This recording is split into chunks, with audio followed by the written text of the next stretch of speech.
Hello again, this is Lew White. This tapestry that's behind me, it's really a fleece blanket, but you can order it if you want at Teespring.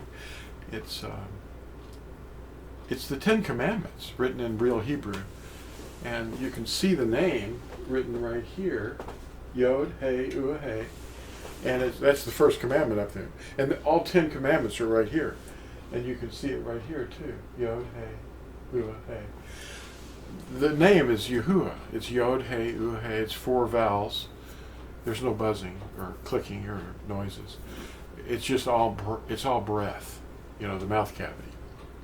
So anyway, what is this lost Luna stone? It's in New Mexico in the United States, and you can go see it. I think they charge $35 now to go see it, and it is protected now. It was, the first few lines were destroyed with a hammer and chisel by some angry person that probably didn't want the name being seen. But the letters are script of real Hebrew, Ebereth, the language and writing of Eber, Abraham's great-great-grandfather. They appear nothing like the Aramaic script or the Babylonian script, which is actually now called modern Hebrew. Well, the language is Hebrew. The words make the sounds of Hebrew in the ear, but they're not the script, but they say it is. The scholars are convinced. Anyway, they added some dots and twiddly diddles to the script to create their version of the pronunciations, their phonology. Now, it's nothing like the script, the square script.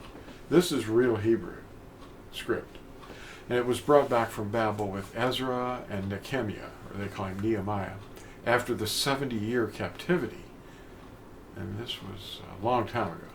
Their script, the Ezra's and Nehemiah script, transliterated the Ebereth language, or translittered it into Aramaic letters, and you could read it and understand it, but it wasn't Hebrew script. It wasn't that. Their script transliterated this language, and it could be read aloud without the Nikud marks that were invented almost 1,200 years later, in the 8th century CE. Daniel was one of the captives, and his mother recommended that he be called because during a party that they were having one night, probably a birthday party, the king his knees started knocking together because he was seeing something really scary. A hand appeared in the air, and it started to write on the wall. Now, he couldn't read it. No one in the room knew what it read or what it meant. But someone had to be called, and they decided to call Daniel, and he read it. And there were 4 words written there. And it was written in this language, or this language and script. They couldn't read it in Babylon. At least the educated people, the scholars of Babel, could not read this script.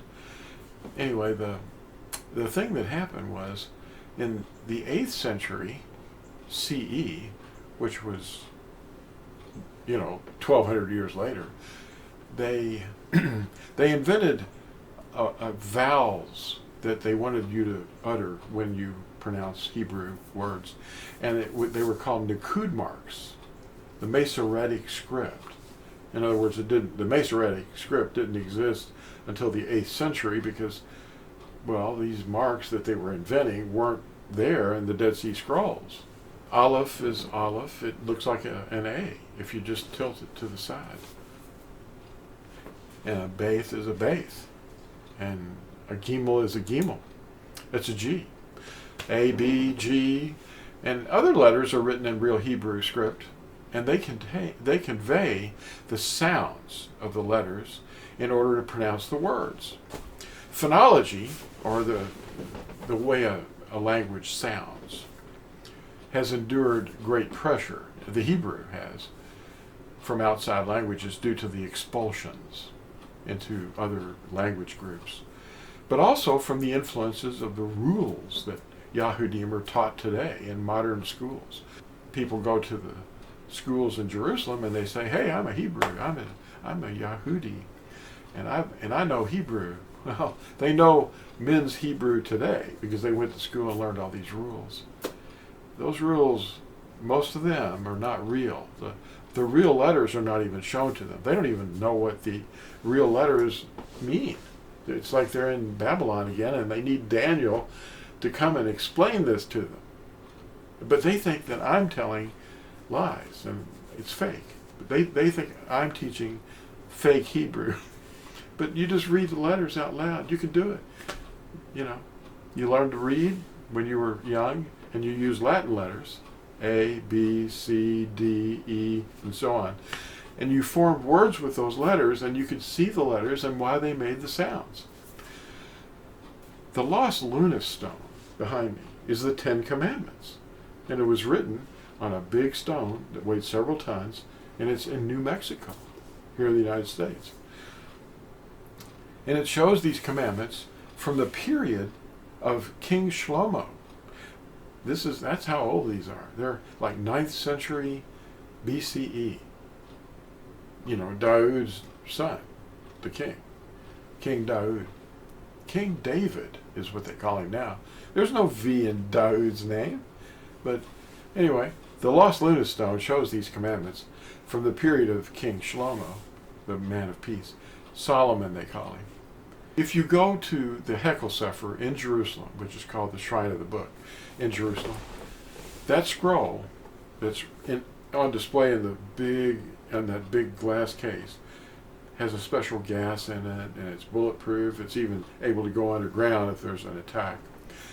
And the scroll itself is recorded in 2 scripts. It's got the Aramaic, you know, the Babylonian script, and then the name is preserved carefully in the real Hebrew. You can see it among the letters. You're going along and you're seeing Aramaic or Aramaic, and then suddenly there's 4 letters that are written in this script, and you can go see it. That's real Hebrew. Now that scroll and the stone at Lost LUNAS both show a more authentic script than most people are taught with. The first to state his case seems right until another comes and cross-examines him. Thanks for watching, and we'll talk about this maybe a little bit later. Bye.